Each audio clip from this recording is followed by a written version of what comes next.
like even shit like Gutfeld makes me laugh sometimes, but it's still as Wait, what far does it to make you laugh? There are punchlines every blue moon. Oh my You God, gotta there's more watch it. editing in that than an Epstein prison video. Love it or leave it. Please welcome to the stage a man of many fathers and a man with just one father, but he talks about him constantly on stage. It's the hilarious Roy Wood Jr. and the also hilarious Gianmarco Soresi. Hi, good to see you. Hello. What, you want us right here together? Like Gianmarco likes to stretch out. It's fun. He doesn't like sitting next to black people. It's fun. That's what We've talked didn't want about to it say in the past. They look good, man. Thank y'all for being here, man. Thank you for having me as well. Good to see you again. The last time we spoke, you were on our show in New York with Hillary Clinton at Tribeca. Yes. With Hillary Clinton. Yes, that was a good time. Good walk breeze, Hillary Clinton. You know, when people walk past you, that breeze, the after breeze. She had a good after breeze. Wasn't a lot of perfume, wasn't a lot of must. It was just a good breeze, a good solid breeze you could trust. Yeah, that makes sense. See, now it sounds like I smell women every time they walk past. It does sound. Creepy. I mean, no, that's not what I meant. We've introduced a concept none of us had, which was post-woman breeze. No. And so it does lead us to wonder if you're smelling them. Because it was the first thing you brought up. It was the smell that followed Hillary Clinton. Well, it's a thing that started back at the Daily Show. Whenever the guests would come down the hallway, they get last looks before they would go out to do the interview with Trevor, and we would just always just rate whoever just like, oh, that's a good cologne. That's a good breeze right there. So some people got a good breeze. Do you think, did Hillary write one of the poems in the Epstein book, do you think? I think it's. I don't know spray on the pages? I'm just curious. Well, it sounds like there might be. I'm sorry, was that too rough? They were showing off Hitler's paintings before, and I said, you know what? Maybe we can go a little unhinged today. It does sound like I believe there are reports, and correct me if I'm wrong, that there might be a Bill Clinton entry in the binder or the album, the bound album of birthday secrets. He probably composed a song in the sax, I would imagine. Yeah, no, I think it was audiovisual. Yes, I think his was a pop-up. I don't understand how, but his unfolded. You know. Yeah. Here's my question about all this. Hey, everybody. This scandal's been around a long time. Conspiracy theories aside, why are we finding wedding videos now? Just go dig around. There's videos coming up now. He's been dead a while, probably. Yeah. We do all agree he's dead, right? I think it would be fun if Colbert did a remote interview with him, wherever they're hiding him.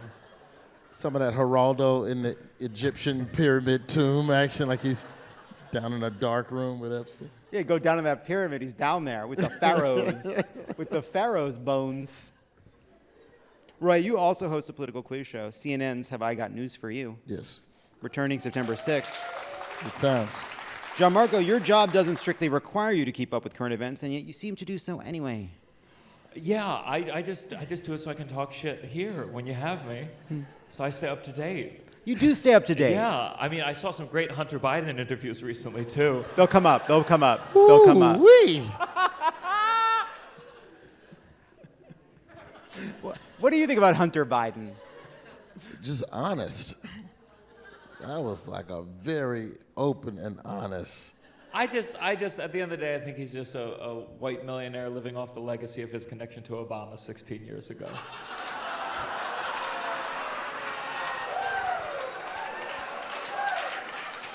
The question was about Hunter Biden. I can tell you this much. It got me real curious about crack.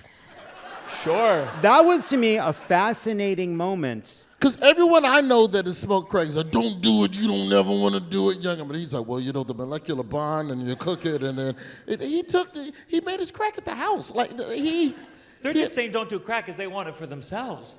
I mean, it looks like he looks fantastic. He's eloquent. He said crack was so good, he doesn't even want to completely describe how good it is because it'll make him go back to doing crack. Do you understand? I've never had anything that delicious before. Which brings us to a segment we call News It or Lose It. Okay. Quiz Roy and Gianmarco about the week's news, crack-related and otherwise. First question, Roy, which American university paid $221 million this week to reinstate their federal funding that the Trump administration blocked in March? Which one is sucking them off now? There's a couple. It's Columbia. Yes. It's Columbia. I couldn't That's remember which correct. one. Yeah. Please, sir, can we have more federal funding? Like a little boy, like Oliver. I don't have a spine anymore, sir. Please, I'm running a business. It's so embarrassing. The idea that these institutions, Harvard, Columbia, that have billions and billions of dollars, that have cultural cachet, that have an incredibly powerful alumni network, that have the best lawyers that money can buy, these are the people that aren't willing to fight. You have the immigrant lawyers that are fighting every day and not capitulating, but the biggest institutions in the country, they don't have the spine. Do you think that we're so taken aback at how these institutions respond to demands from the administration because we look at them as institutions and not businesses? Because it's still a business, and most businesses are going to acquiesce to whatever maintains profit and the ability to stay open. I think above morals. I think that's right. It's hard for me to feel bad for these Ivy League institutions when they're the ones who produced all the politicians who are ruining our country. Well, no, I think that's. Harvard Law School and Yale Law School have been basically putting out the two sides of our political civil war, and we've been just battling for a draw ever since. But yeah, no, I think that what Trump is exposing with a lot of these companies, it's true about what's been happening with the media too, is these are not liberal institutions. They have illiberal values, or they pretend to have liberal values. Like a school that on the one hand claims to be a bastion of intellectual enterprise and freedom of inquiry, but at the same time has these basically scam degrees that saddle people with debt that they don't really need, that don't really prepare them for the world, that they probably should recognize actually leaves a lot of people worse off and they don't get the jobs in the fields they're supposed to get. Assuming you were admitted into the school even though you had all the grades and the requirements. That's the other thing, that pits high school children against each other like the fucking Thunderdome to try to get slots in these institutions and fucking relish in it. A whole institution that's built on we find the best 17-year-olds. You know what it reminds me of? Jeffrey Epstein.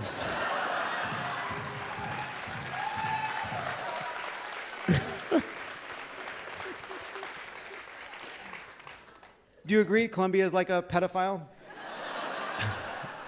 Yes, 100%. Gianmarco, next question. To your point earlier, we turn our faces to the heavens and cry out for the only man who can help us, Hunter Biden. In a wide-ranging interview, Hunter Biden attacked a lot of people, including Pod Save America, a show I co-host, explaining the difference between crack cocaine, and blamed what medication for former President Joe Biden's disastrous debate performance last June. He said that he had Ambien the night before the debate, and that's what did it. Yeah, but it seemed like he took Ambien right before the debate itself. I would have gone with that, I think. Have you ever taken Ambien by mistake in the middle of the day, Roy Wood Jr.? No, I got sleep apnea. I can go to bed anywhere at any time. I don't need a pill. That's cool. Always tired. That's it. That's what I thought Joe Biden's vibe was as well. Let's roll the clip. I know exactly what happened in that debate.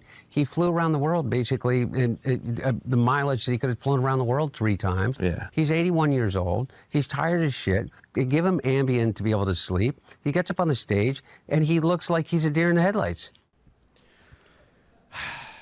It doesn't make sense in part because that trip was over a long time before this. And also, when you're tired, that's exactly when you don't need Ambien. To Roy's point, one of my theories is that there's a doctor in the White House that got the Provigil, which is the pill that keeps the pilots awake, and an Ambien confused, gave him the wrong one. the morning of the debate, and we'll just fucking die with the secret. How's he? No one's going to ever know. He just reached in, grabbed. He thought he was handing him a Provigil, which is a medicine for keeping pilots awake, and then realizes he's like, wait a second, I got one extra Provigil and I'm missing an Ambien. And he's like, fucking wipe that memory. I'm with you on that theory, but I've always been of the belief that it was Nancy Pelosi setting up the saboteur mode and getting the doctor to do the swap on purpose. Wow. Put him to sleep on stage, make him look bad, and then boom, we have an open convention. Oh shit, Kamala's here, like that. She got thwarted on the backside, didn't get the open convention, but Yeah, I couldn't close it. But anyway, If you're going to compete with Trump, you got to get on Adderall too. yeah. I mean, we need to do drug testing before the debate and at least be on the same playing field. No, I think that's right. And make sure they're both on Adderall. Yeah. Just test them to make sure it's in there. Yeah. I want a president who knows what drugs to take when it matters. Roy, you have a book coming out called The Man of Many Fathers, about becoming a father and appreciating the men who acted as a father to you. Any fatherly advice for Hunter Biden? to his daddy or his kids, like that's. Wait, Hunter has kids? Does he? He has, including, I believe, one he's not acknowledging. You have to check the facts on that, but I think there was a scandalous part of that story. I don't think that Hunter and Joe are probably having a lot to chit chat about right now, but he's still your dad, so you still gotta love him, even if you're mad at him. Well, there was a moment where there was a release of a voicemail that Joe Biden had left for Hunter Biden when Hunter Biden was in the deepest throes of his addiction. And the right was like, look, see, he's been encouraging his son. It's a beautiful message. Like, Joe Biden seems to have tried to be a great father to Hunter, even when Hunter was doing things that were obviously politically detrimental to his father, whether it was the outcome of the addiction or the being on the board of fucking Burisma and all the rest. It seems like throughout he was really just genuinely worried for his son, which is a good quality Joe Biden has. I don't know that having that person, Hunter Biden, as one of your chief advisors was a good decision. Listen, I feel like we're like in the middle of a war right now, and we're just on the sides. I mean, Hunter, how do you feel about what Hunter said? I think to what we were describing earlier, what Hunter is saying about the election is just not true. There wasn't some elite turn on Joe Biden, but the people wanted him. That's insane. We all saw the debate. I had centrist friends texting me after the debate. He says he has to step down. The idea that it wasn't a matter of public opinion, if anything, it was the people in power who were taking too fucking long to respond immediately. He said in that video himself he was 81, he was old as shit. That's what he said. That was the fucking problem. Here's what I feel about it is that, like, you can be angry at George Clooney or Nancy Pelosi or Barack Obama or a podcast. The truth is the country had turned on Joe Biden. That debate was his last chance to tell the country, to assuage the country's concerns. It did the opposite. And not only did he fail to step down long before, as he should have, given that this was a problem that wasn't going away, he waited so long after the debate as well. And that wasn't because he ultimately doesn't step down because he's getting pressure from all these people. They were seeing data that he was going to lose 400 electoral votes. I mean, it was a desperate situation. He had to step down to give us a fighting chance. By the way, we'd have an even smaller Senate majority. We'd have been obliterated even further in the House. Like, it would have been an epic disaster. Like, the fact that Joe Biden stepped aside, he did the right thing, didn't do it soon enough. But I feel almost bad about it because, like, this argument is over. The last people making it are fucking Hunter Biden, which I understand why. Where he's really expert, where you see the wisdom that's not just because he's a Biden, is when he is talking about crack. Because that's not because you're trading on your father's name. That's experience. That's expertise. Yeah. That's living a life and bringing your Analysis. knowledge to an interview. That's the beautiful distinction. I'm more interested in what he has to say about crack than I am about what he has to say about politics, because he earned his place in the debate about crack. Flames. Love it or leave it. Brought to you by Helix. I love Helix mattresses. I sleep on a Helix mattress every night. Comfortable. I got a Helix mattress, and on top of that, I got this mattress pad that another sponsor does where it cools you down. Mm-hmm. Then on top of that, I got sheets from another sponsor Then on top of that, there's me. Famously comfortable bed. You know the bed in The Exorcist? Uh-huh. Helix. Wow. Yeah. And eventually she gets a good night's sleep on it. Once the devil's out of there. Once I get the devil out. Helix knows there's no better way to test out a new mattress than by sleeping on it. That's why they offer a 100-night trial and a 10 to 15-year warranty. To try out your new Helix mattress, everybody's unique. Everybody sleeps differently. That's why Helix has several different mattress models to choose from, each designed for a specific sleep position and feel preference. So how do you know which Helix mattress works best for you and your body? Take the Helix Sleep Quiz and find your perfect mattress in under 2 minutes. I took the quiz, got the Dawn Luxe. It's plush but firm. What are you looking for in a bed in a relationship? You know? I took the Helix Sleep Quiz and I was matched. Oh, I do that. Your personalized mattress is shipped straight to your door free of charge. HelixSleep.com/loveit for 27% off site-wide. That's HelixSleep.com/loveit for 27% off site-wide. Make sure you enter our show name after checkout so they know we sent you. HelixSleep.com/loveit. This week, the nation reeled as CBS canceled The Late Show with Stephen Colbert, which will end next year. The announcement came on the heels of Trump's settlement with CBS's parent company, Paramount, and Donald Trump took to Truth Social to gloat, saying, "I absolutely love that Colbert got fired." What were Stephen Colbert's 3 words in response to the president? Gianmarco, you take it. Fuck you, Trump. It's incorrect. Go fuck yourself. That's correct. That's so harsh. I feel like Trump is Colbert's most loyal viewer. I mean, it's such a case of sore winning. I feel like Trump would want Colbert there. I mean, you know, Colbert let people like my mom blow off steam, you know? Once that show's canceled, my mom's gonna be like, fuck, I guess I have to storm the Capitol now. And I mean, did anyone see the South Park episode last night? So this is what happened. He's such a sore winner. He gets rid of Colbert. Now South Park, who just secured a $1.5 billion deal with Paramount Plus, released an episode where they just talk shit about Trump and how small his penis is for the entire episode. It ends with a 2-minute AI-generated video of Trump walking through the desert, stripping down, fully nude, and then his penis saying this message is endorsed by Donald Trump. And now Paramount Plus can cancel their deal, but they still have to pay $1.5 billion. You should have stuck with the enemy you knew. Roy, you've been in the late night game for a long time. What was your reaction to the Colbert News? It was you don't do it like that. If it's about budget, you get an opportunity to trim fat and find solutions. Colbert was not given that. Jimmy Fallon's facing budget issues. They go to 4 nights a week. Seth Meyers faces budget issues. They got rid of the 8G ban. Jimmy Kimmel and them, they have their issues. And so, you know, Jimmy takes more time off during the summer. I know a lot of that. It's about the stress of late night in politics and wanting to be around his son more.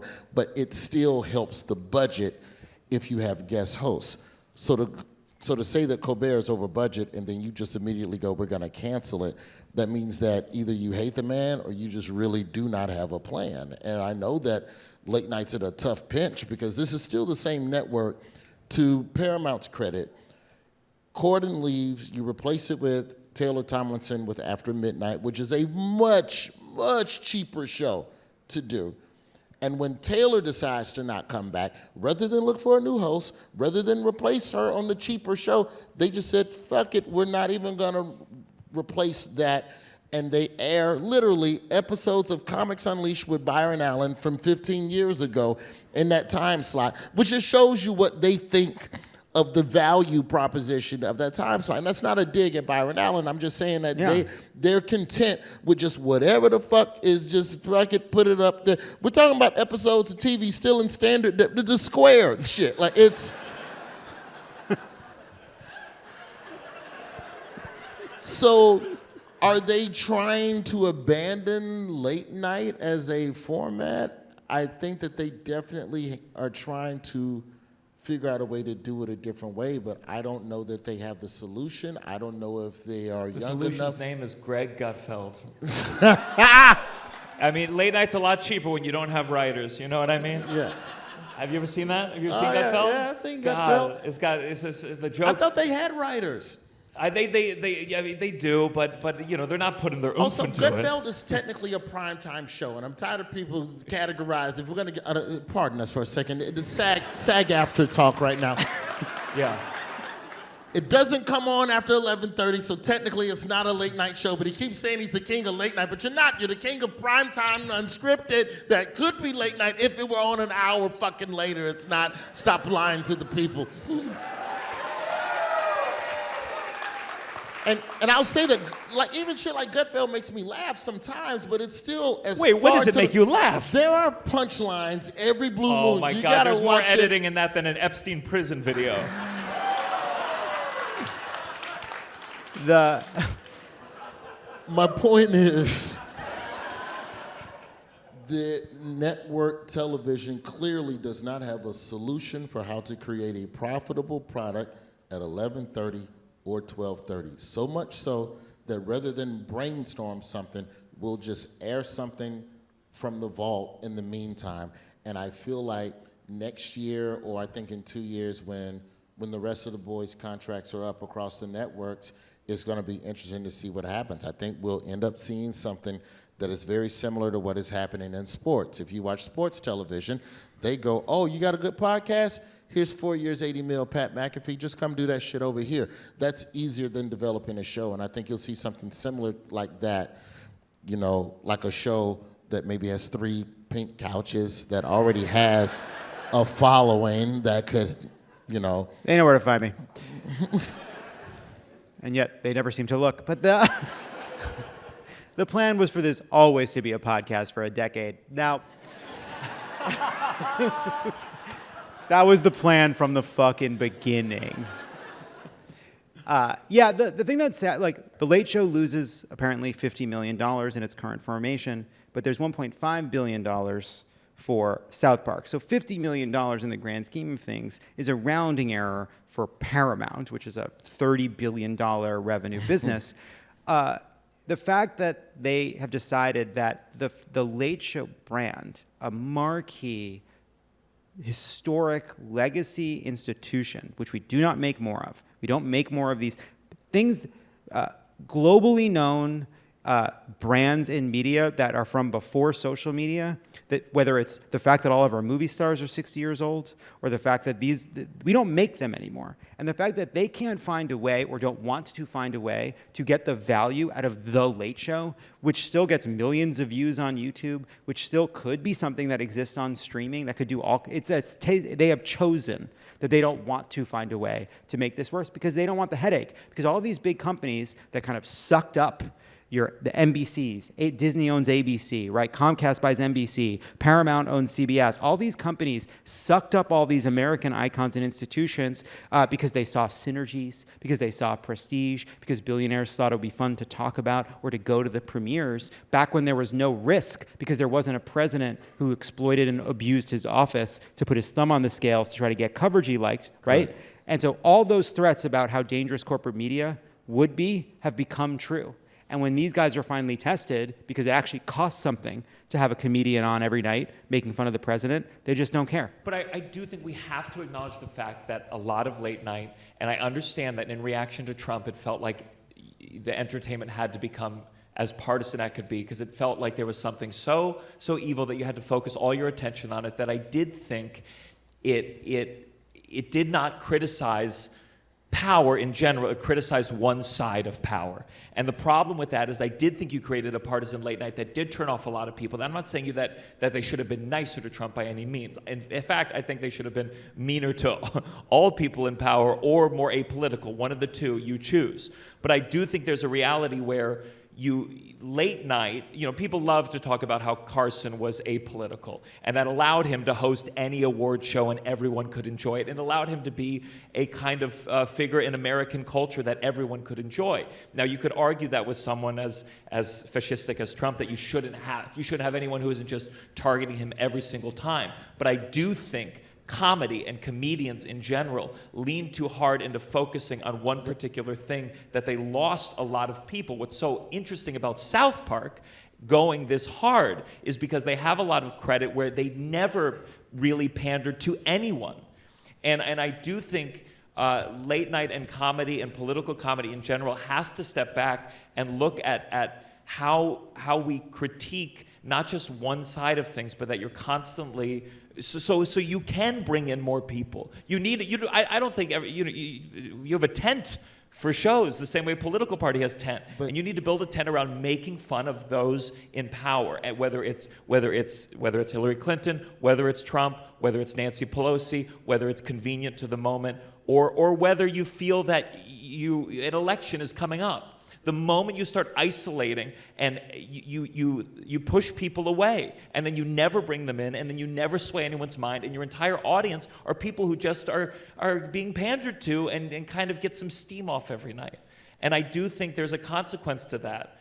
And I'm not saying Colbert should have been canceled, and obviously I think the reasons are just to pander to Trump for this deal.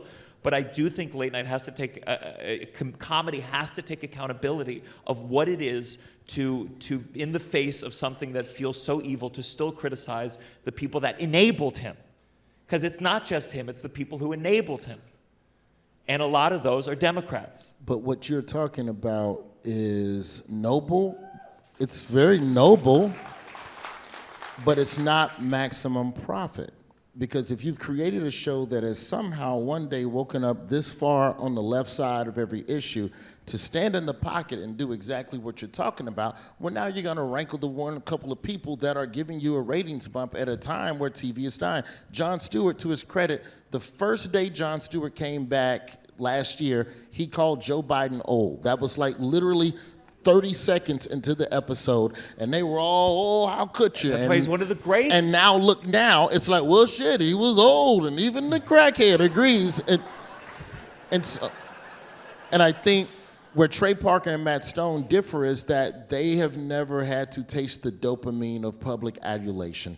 And that is a difficult drug to fucking turn off and go, I'm going to stand in this pocket and be hated, and I'm okay with that. And well, you know who's good at helping you get off drugs? Hunter Biden. And that is a great place to leave it for now.